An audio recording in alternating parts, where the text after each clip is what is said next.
Alright guys, welcome back to the Intel Extreme Masters qualifier here for Shenzhen. We're in EU stage number 2 and we have found our way to Harstem versus TLO, as Harstem actually had a pretty close series against a laser in his first round. Watched a little bit at the end of it over SC2 Improve, so also a big shout out to those guys that are obviously streaming the other games going on in the tournament so far. And then TLO, he's TLO, he does what he does.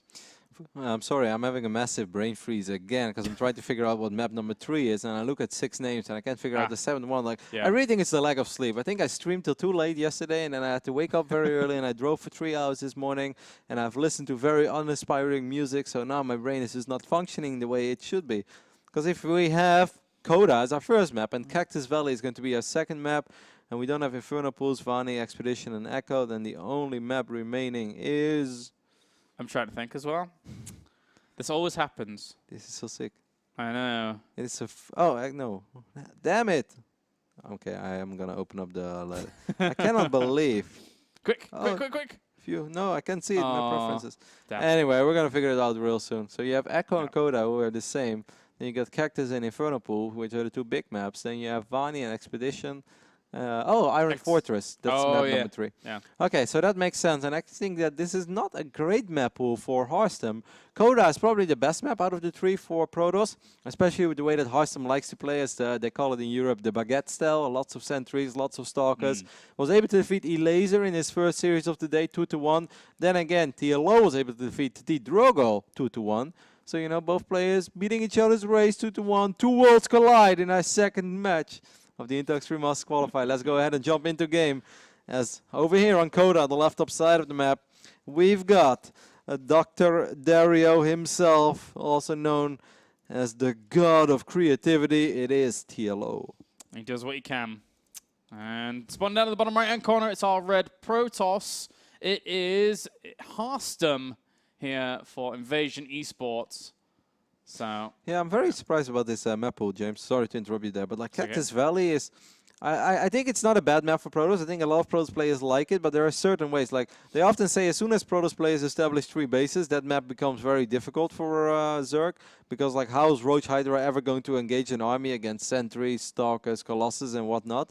But at the same time, it's also such a large map, which means that it's like very possible to counterattack. It can be very good for upgraded circling styles. It could even be a Mutalisk map. I'm very curious to see Cactus Valley.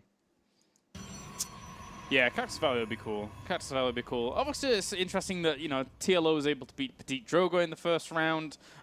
He's also another kind of heater of the baguette style that does come along. So that's true. I actually watched his tutorial on YouTube. Yeah? It's very good. It starts off with like, hello everyone. It's really funny because I don't think there's anybody in the world who has watched Petit Drogo PvZ tutorial more than I did, because I bookmarked it, and I almost never bookmark anything. I know that's a very standard thing to do, but for some reason, like, I've always just visited websites, and for some reason that video got stuck on my, you know, bookmark taskbar, and it's like the only thing that's pretty much there. So I've opened it accidentally by misclicking like probably over 300 times. So you're welcome, T Drogo, for all the page views that I have given your little YouTube channel. Wow, you're so kind. So I kind. know, I'm a generous guy. I'm a giver. Hashtag giving back to the community. Yeah, seems so. And this drone really wants to become another hatchery for a triple hatch opener here. Second drone even came down, so TLO, greedy guy, gonna take that very, very quickly. Yeah, and he scouts that there is a gateway on the other side of the map for Harstem.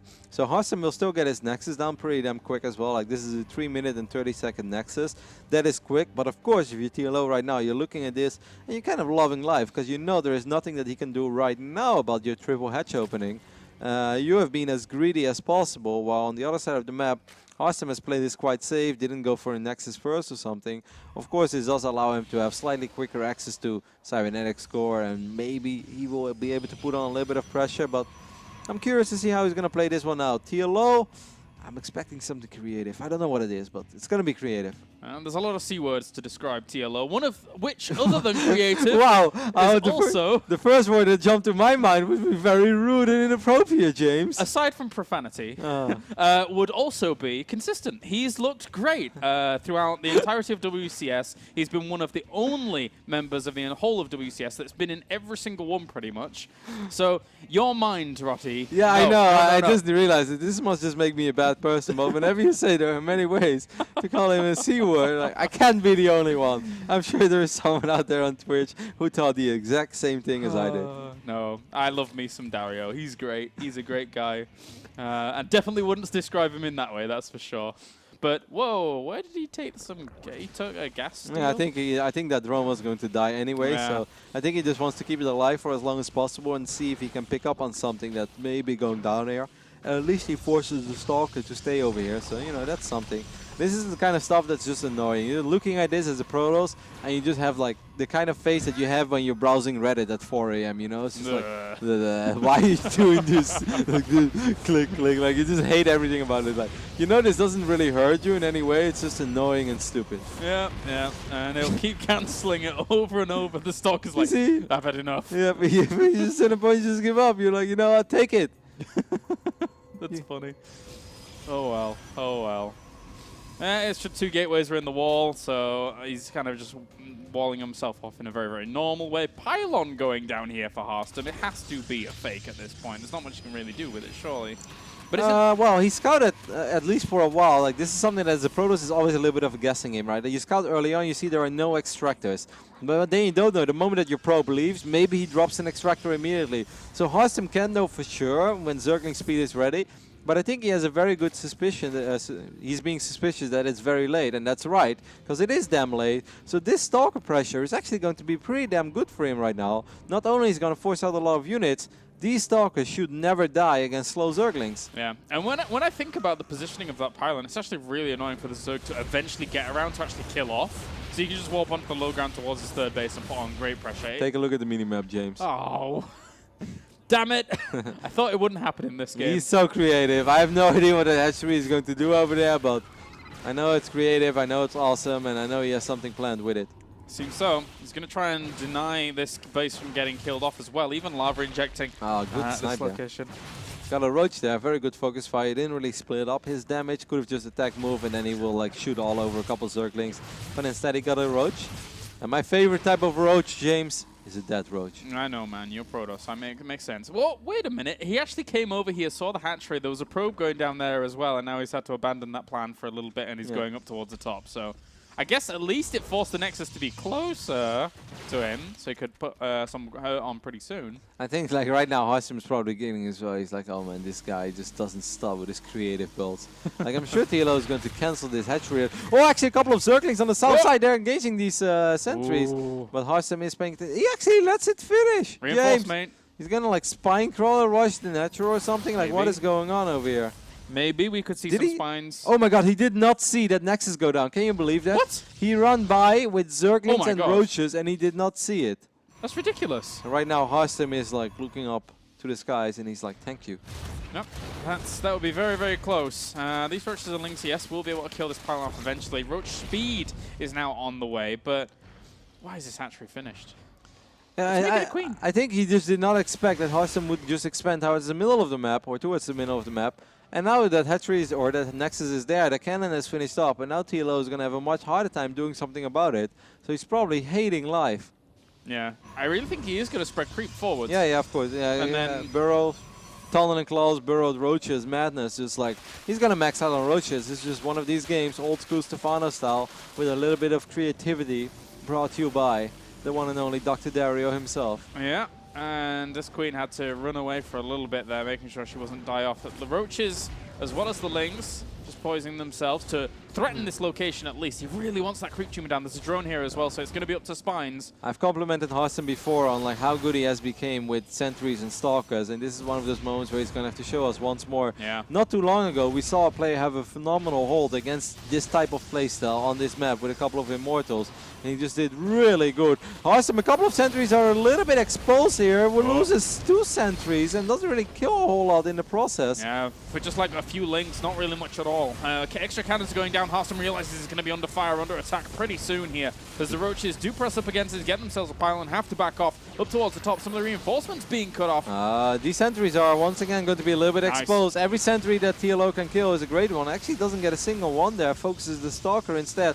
Harstem needs more cannons in this third base, and then I think he's going to be more than fine. He's actually like already kind of evening up the supplies, which is not supposed to happen if you're TLO right now. You're supposed to be like 30, 40, 50 supply up and looking for openings. It's not supposed to be this close. And just Lings and Roaches on the way at the moment. Across, +2 and Blink are having time bought for them here for Harstem, which will make this a whole lot easier once it comes along, but slowly trickling on forwards. Roaches coming in from the backside now, actually engaging just before Blink's done. So these Stalkers, despite having Blink now, actually aren't even blinking back to safety. And even if they did, they would leave all these sentries exposed. Roaches coming in from every single angle, and, well, the Photon Overcharger cannon are doing okay, but eventually all these sentries are soon destined to die. Yeah, I think they were doing more than okay, but I think Harstem waited a little bit too long to bring in the reinforcements, but I still think it's going to be good enough for him, because the Immortal count, well, right now it's at 1, soon it's going to be at 2, and what are you really going to do with Roaches against 2 or 3 Immortals? That Photon Overcharge has been pushing out a ridiculous amount of damage output, or DPS. These sentries are very exposed once more, a couple of them will die, but I just feel the supply right now is too close with an Immortal out already. I think Harstem is going to be fine here, especially when +2 finishes up. Do you think that he can continue on in terms of against just the Lings Roaches? Do the Lings Roaches gain any traction here at all against this now? I mean, if TLO is only able to squeeze out 30 Roaches and then gets a couple of good dominant claws moves, then maybe, but the natural is pretty much unbreakable at this point with 3 cannons there.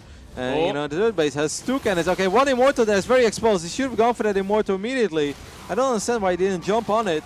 Oh, he traps it with the Lings. Very well done. Very nice. Oh, the creep is helping these Roaches out so much with maneuverability here. You don't normally see this kind of thing in these kinds of positions. So Protoss is scrambling. So creative. It works. I mean, like, if you tune in right now, you're like, yep, it's TLO game. I see a random hatchery on the other side of the map. I see creep tumors between Protoss. They're natural. And then, you know, on the way towards the third base. So why not? Has to be TLO. Yep, healing up and getting all those Roaches rallied on around this left-hand side, making sure that they don't rally past this force on the right. So the best thing, I guess, for TLO that has happened in the last few minutes is not only getting that 1 Immortal, but he has killed a lot of sentries. So that means that when he's facing an army right now, even when the sentry count is high, most of those sentries have 2 force field stops. While, you know, if you play against sentries that have gathered up 200 energy, they will just literally never run out of force field energy. Right now, I can still see Harstem find himself in a position where he almost runs out. Has to be very careful that there's only 1 Immortal. Like, TLO right now is looking for an opportunity to snipe off an Immortal. If he does that, yes, he can win, because Roaches on creep are phenomenal against gateway units. Yeah. But if he faces an army that has 4 Immortals, right now there's 3. If he faces an army of 4 Immortals, there's just no way. So I think he's going to have to commit. He's going to have to try to do something. Recall being used. That's kind of a cute play. Yeah, I was going to say, as much as we've complimented, you know, TLO with this kind of interesting strategy, Harstem has done a really good job of separating his forces across these 2 bases and made sure that he's not really taking too much damage at all. There actually is only the 1 observer in with all this, but that's all he needs against just pure Roach. Yeah, the Immortal count. I mean, Harstem did a really good job there. Harstem knew how important it was to get his Immortals together. That army together will never die against just Roaches. But he wants to make sure. I don't know. Oh my god. All right, okay, well, the Roaches are going to continue on at the front here. He's actually got the Hydralisk den down behind all of this, so he will have a bit more power behind this. Now notices all these queens on his creep spread, and he's got to be a little bit worrisome. I mean, TLO is really cool with this kind of stuff, and this is definitely scary as a Protoss, because if you take a look at Harstem's vision right now, Harstem doesn't really see a whole lot, and with not a whole lot, I mean, he sees almost nothing. That's why he's sending a Phoenix out, because he probably has the idea, like, hey, I must be doing pretty good. Like, there's only so much that a Zerg can afford, right? But when games get this wild and this crazy, it can be really hard to keep track on truly how much money your opponent has, because this is not a standard game anymore. He's getting a Dark Shrine right now. He's also getting a Templar Archives, which I think is very smart. I think Robobay would have been fine as well, but he's going for Templar Archives, and I guess that works. Yeah, and he cleaned up a lot of the creep on this right-hand side between his bases as well. So that opens up the lines a little bit. If you could get that respread with a queen, but that would be nice. But these 3 Zealots did okay. He's actually going to go straight for the counter. Okay, this is very awkward right now. Okay, Hydras are able to do quite a bit of damage here. A couple of those Roaches, I think he should use Tunnel and Claws right now and tunnel forward. Yeah, but he's not doing it. He needed to negate some of this force field on the right-hand side, that's for sure. 'Cause so many of these Roaches haven't been attacking at all for ages. Blinks forwards here from Harstem to try and bring some more of this army down, and why on earth not? He is vastly up in army supply. Yeah, that was a really good fight in the end. I felt as soon as the first force fields were going down, TLO should have realized there is no really no escape, there's no getting out of there. So what he should have done is just burrow all those roaches, move forward, and try to unburrow them right on top of the sentries. Because if the Protoss army would be running away and dropping new force fields, that at least will allow your Hydras to shoot for a little longer and push out some damage. And right now the Hydras were just, you know, they were just getting destroyed by pretty much everything because they were getting force field off. And those roaches, like you mentioned, they were not doing anything in the back of that fight.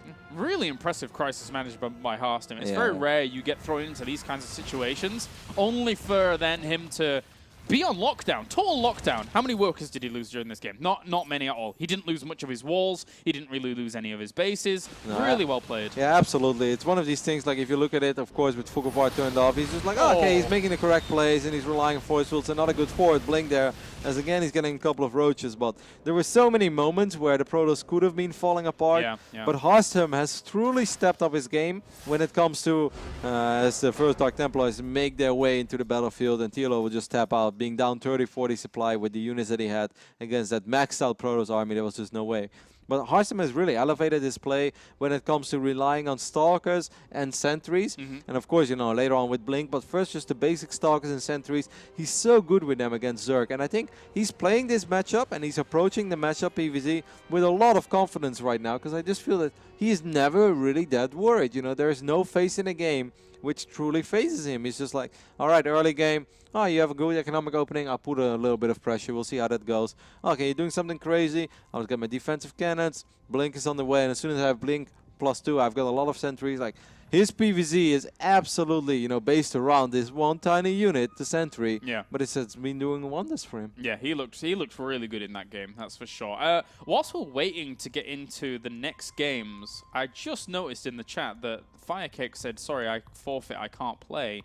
So there may be updates in the bracket pretty soon, and parts of it might go a little bit faster than before. Firecake was actually knocked down into the lower bracket, losing to Happy before, and then has given up that win for Showtime to advance on in the lower bracket. So it seems like there's been a walkover win for DMC over Lilbo as well, as Lilbo has a little dash behind his name. That's and true. No score. So we'll see. As soon as we know some more details about that, we'll let you guys know. But for now, we can just focus on the winner bracket, where we are watching a very entertaining series. Also worth mentioning, of course, the winner of this series will move on against the winner of Bunny versus U-Thermal. That is a great TVT series, and I'm pretty damn sure it's going on base trade right now, correct? Because I think they love their TVTs. I think they may have picked it up, yeah. I'm not sure 100% what they're doing, but they do like it. And also, again, not only do we have, you know, base trade casting some of these games, but also a few other streams casting almost the entirety of the qualifier. So you can see a lot of the games here. What a world we live in, James. 2015, an IEM qualifier. I remember the days when it was Mr. Bitter and me grinding away in this building. Actually, I've done a couple of these qualifiers by myself. Yeah? Production as well. I was the switcher, I was the observer, I was the commentator, I was the host. I know that feeling. When I took this studio off your guys' hands and you guys moved over to America, doing all the production on that screen whilst casting from here and all the audio. You know, it's really funny to think back of like esports. Like obviously a qualifier like this is okay for us to be a little bit relaxed, but back in the days it was like amateur hour just 1.0. It's because I was living with the Muslim, and the Muslim, we didn't have internet yet in our apartment in Cologne. So the Muslim would come over to the studio here, but he wouldn't come at the same time as I would have to start my work day because he was a little bit lazy. So then sometimes I was casting, and then suddenly someone is just knocking on the building, and then like in the middle of the game I would be like, hey guys, hold on, I gotta open the door for the Muslim. So I just like abandoned this game, and like one time like there's a 7 pool going on, I was like, I gotta open the door for the Muslim, so I just like walk out by myself, and people in Twitch were like, Muradi, you're so dumb, like how can you do that? And then I was like, well, I have to open the door, and now that I think back about it, it's like, man, that's pretty dumb. Like, why would I ever just go AFK in the middle of a broadcast? That doesn't make a lot of sense. Yeah, yeah. We've come a long way, James. We have. All right, let's get into game number 2 here for Cactus Valley between Harstem and TLO, as we do have. Spawning up to the top right-hand corner, it is our blue Zerg. Currently 1 game down, it is TLO. And then up to the top left-hand corner, we have our purple Protoss this time, but whatever. It is Mr. Harstem, 1 game up, playing for Invasion Esports. You know, of course, when it comes to being creative, there are often people, you know, that say like, ah, well, it's great and all, but if you can't be the best person straight up, then maybe you should just practice that more instead of doing all these silly builds. But I love seeing it, man, and I truly think the game needs people like TLO. Like TLO, Oh, yeah. TLO is absolutely capable of playing normal styles as well, so I'm not putting him in a little box here of that he can only win weird and unorthodox games, and as soon as anything becomes standard, he's not good enough, because that is not true. TLO is just a very cool approach to the game, and he's always thinking outside of the box, and he's giving us very entertaining games. Like, if I was a Zerg player, I would be watching that last game, I'd be like, lol, I'm gonna try that actually, you know, because that stuff is just fun. And whenever your race allows you to do fun stuff, you should try to mess around with it a little bit, because what more fun will you ever have than beating a Protoss? And let's not forget the key moment in that game, when Harstem, his third Nexus, was not up yet, when that cannon was totally naked, when it wasn't walled in yet. If those Zerglings and Roaches start chipping away at that pylon and then that cannon, maybe he even gets a cancel on that Nexus, and I think if that happens, we're looking at a completely different game. So, you know, the moral of the story is, please, TLO, never change. I love watching your games. Yeah, definitely. I got to agree with that. And the interesting thing now is that, whoa, What? Harstem, What? Was that offset? Was that What? slightly off point? That was one hex too low? Okay. Huh. But the thing is that TLO changed it up completely now. He's gone spawning pool first over this, and on a map like this, it's a little bit trickier. There are a couple of fancy cannon rushes out there, James. Especially like the one over here in the middle. You can just go for a full wall off, build a bunch of pylons. You know, go full Haas, channel your inner cheesy, dirty Protoss, and just like cannon away. So I think that is one of the reasons why TLO is doing this. Well, for now, Harstem, unfortunately for him, has scouted down the wrong direction. TLO, thanks to the fact that he has Overlords, will be able to spot him pretty early. There is only one direction, James. Oh, yeah, there is for Harstem especially. I have to admit, I like a couple of their songs as well. Yeah? I recently started to grow on 5 Seconds of Summer as well. You're mentioning these things, but I don't know them. Okay, it's like not a boy band. It's basically just a complete One Direction ripoff. Oh, really? But they have like this one song called Amnesia, and it's kind of cool. Wow, okay. Half of Twitchers will absolutely hate me right now. That's okay, guys. I love my boy bands. I still listen to the Backstreet Boys and Blue. Oh, well, they're acceptable. And NSYNC. Those are all acceptable. I can completely agree with that. Yeah, but I mean, if those were acceptable, why is One Direction not acceptable? Then we're just hating on it being popular right now. That's because isn't it Disney corporate trash? Oh, now we're hating on Disney. I mean, not so much like the whole of Disney, but Disney has given us great things like Miley Cyrus. Oh God! All right, okay.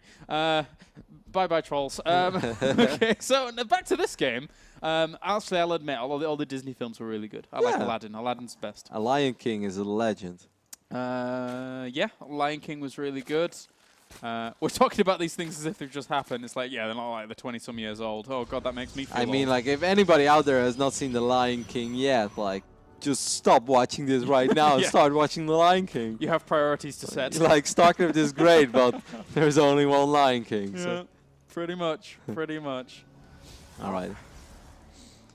So far, everything has been kind of centered over here, though. Like, TLO has just gone up to 3 bases. Oh, good movement there on the Very Zalo. nice. Gets a cheeky kill on the drone. Chronobus has been spent quite a bit on Warp Gate.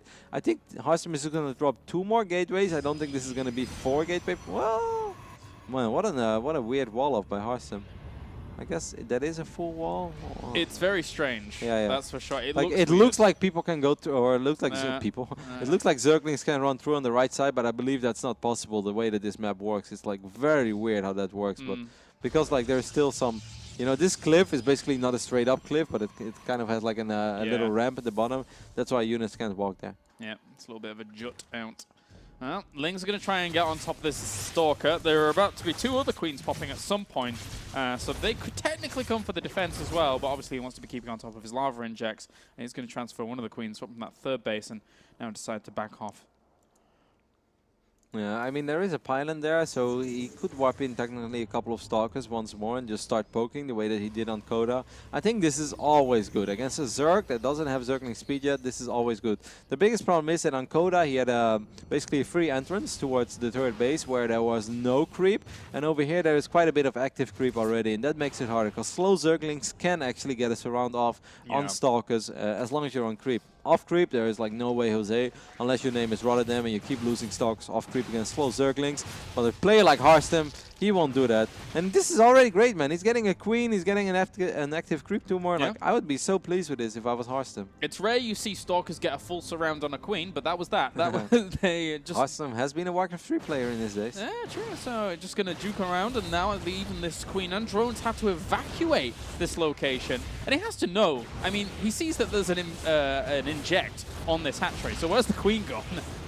We'll come back now, though, to help on out with the Lings also trying to run this down. He's going to get one No, wow, No. I cannot believe it, man. Those Stalkers, they just took an oil bath right before they got warped in. And no speed on the way either. So it's all on the roaches, really. Oh, he finds finds the free drones. It's like finding a mystery jackpot. Everything's going really well for Harstem. Yep.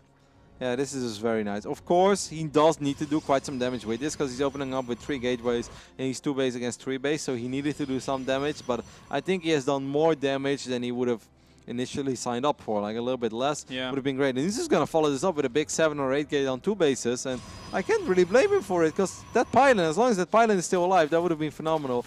Now it is going to die, and there is Burrow on the way, and I think Burrow is absolutely phenomenal in this scenario because you're playing against the Protoss that is not going to have any detection whatsoever unless he would somehow warp in an offensive pylon with an offensive cannon and then just stay near that cannon, but that is a little bit unlikely, isn't it, James? Yeah, we'll definitely be able to kind of hit a little bit earlier than this burrow actually getting up and running. So I think TLO knows that this is coming, though. There's still a clause on the way as well, and that is, of course, great. Like, this is a different scenario than this in the last game. This time, there is no clock running for TLO. He doesn't really have to make the issue happen. No, he has to survive. Shoes almost on the other foot. Yep. With Harstem now putting the pressure on here. Pylon goes down in almost exactly the same place. I like Force fields, really well placed force fields on the left-hand side. Divide up some of these roaches and we'll kill off the ones at the front. I really still like the idea of going for it. I think he should fight right now before he warps in 8 extra units. This is your moment, TLO. Oh, man, I can't believe he just still had enough energy to get those additional force fields off. Great force fields there. I really thought that he didn't have enough to force field away all of those roaches. And now he's getting a couple of force fields behind that arm. He goes for a forward blink as well, and he gets a lot of free roaches, but badoosh. Ding. Burrow. Love it. That's going to be annoying. Robo Bay, or Robo Facility even, I should say, is on the way now, but every single time he engages, he's going to be, well, they're just going to burrow, he's going to slow down. Yep. There's no tunneling clause just yet, so force fields will still be very useful. Oh, dear. Oh, man, shoes on the off. He uses time up, has to be very careful. I think he probably wants to use recall at a certain point as well. I'm taking a look at this mothership core. Has enough energy for recall, but he doesn't want to recall just yet. I don't think this is a fight that Harstem should truly commit to. And the Queen's actually focused down the mothership core. We'll be able to kill that off.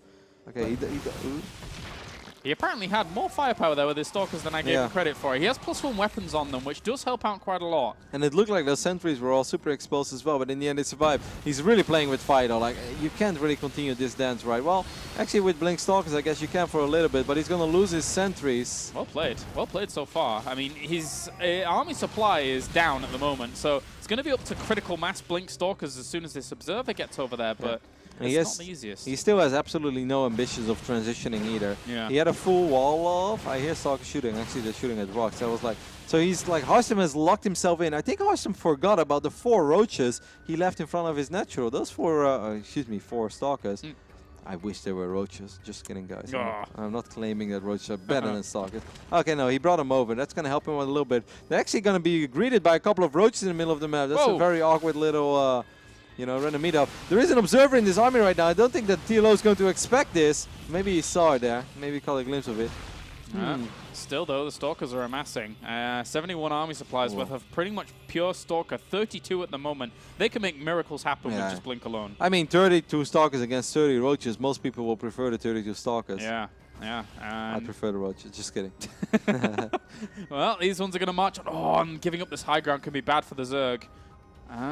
I mean, let's not forget that Harstem has +1 as well. That's going to help out quite a bit. Gets a couple of Overlord. That stuff is just phenomenal.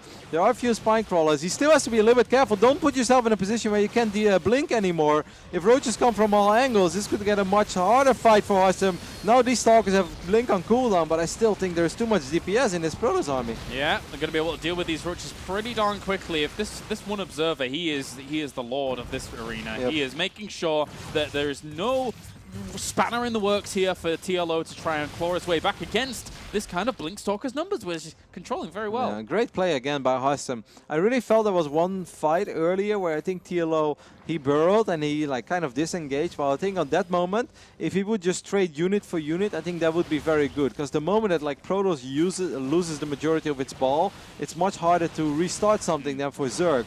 But the moment the numbers stay high, I think that's in favor of the Protoss. Well, I think TLO could have done a better job in maybe resetting the Stark account in that one fight. And now I just feel that Harstem is in absolute control of this game. Queens are going to try to buffer a little bit. I mean, it's still difficult to push onto creep. Yeah. Hey, he sniped the Observer. No, he didn't. Never mind, I'm lying. Close. He's looking for it, though, definitely. Like, with the Overseer here, why else do you really need that? That's what he wants. He needs that. If he gets the Observer, then it makes this a whole lot easier for him. Yep, because then he can push out creep again, and of course he can burrow for days. If I was Yeah. Harstem, I'd probably get a second Observer across the map right now. Oh, Naked Queens. One gets... Oh, great focus fight there as well on the Queen that had a lot of energy, making it so hard for TLO to get anything going for himself. TLO, why don't you snipe that pylon right now? That is literally the only pylon out on the map.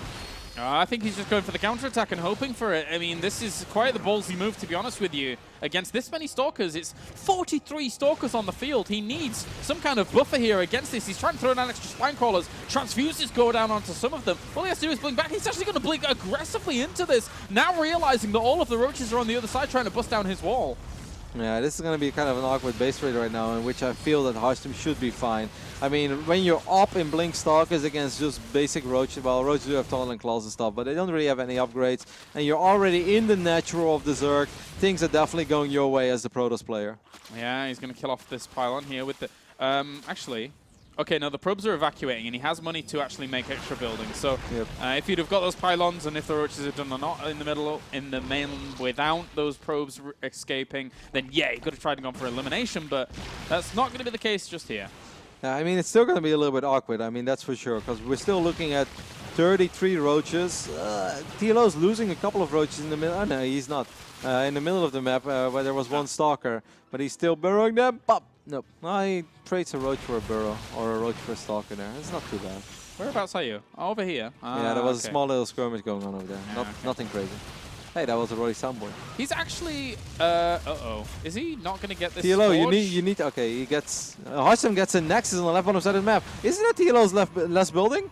TLO, you need the building. Oh! Okay, he dropped something. A hat tree up to the top left. He needs to kill the forge, though. +2 weapons is about to finish.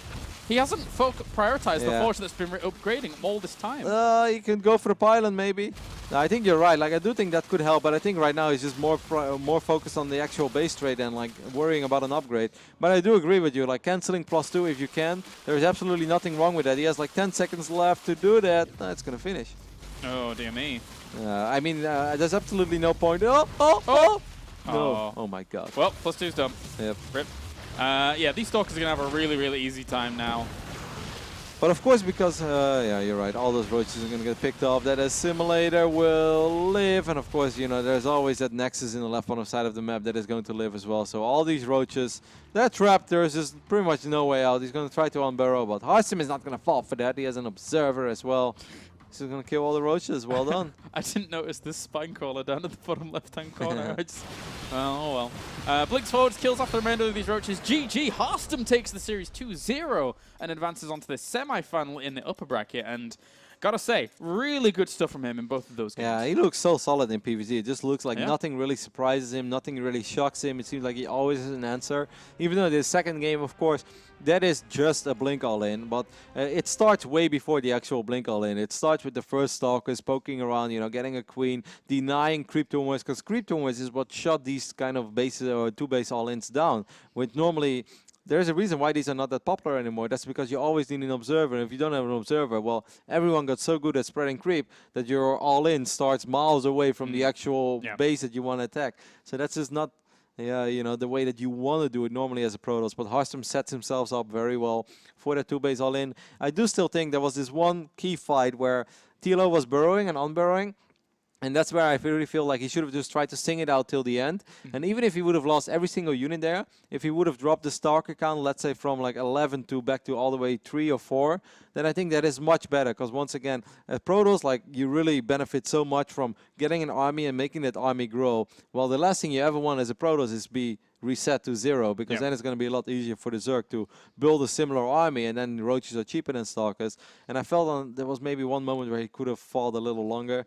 But I would actually have to watch the replay because it was really hard to say. Just a very well played series, I think, a very entertaining one. And I think TLO will look back at this and he's like, man, Coda, game number 1. If those units would have spotted that Nexus, it could have been maybe a different outcome of game 1. And then you're looking at a different series, of course. Yeah, I think so too. I'm wondering where he actually falls now down into the lower bracket, because there is the potential that he goes into where Mana is at the moment, TLO. So we'll find that in just a bit. I think we're going to go to a short break, guys, actually here at the stream. And then when we are back, we're going to have more Intel Extreme Masters qualifier action for you, moving on forwards to Shenzhen.